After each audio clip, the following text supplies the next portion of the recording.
When it comes to human resources, do you find yourself spending more money on fixing problems rather than preventing them? Because it would be a little bit like spending more money on trying to get the clients you lost rather than investing in marketing and innovation.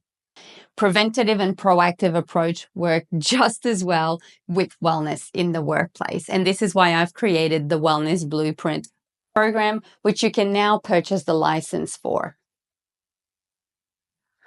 The Wellness Blueprint starts with a planner where you have a quarterly theme and a monthly topic that will guide you step by step through a framework of health and well-being that is evidence-based and that is easy for you to implement.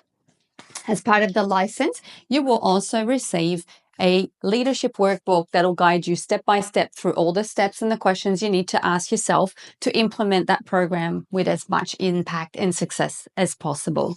And you will also receive 120 activities that you can deploy throughout the year to implement the program. So you don't need to reinvent the wheel. You don't need to create anything. You can just purchase the license and then start implementing activities and initiatives that will truly help your employees become healthier, more productive, and more engaged. I hope you enjoy, and please let me know if you have any questions.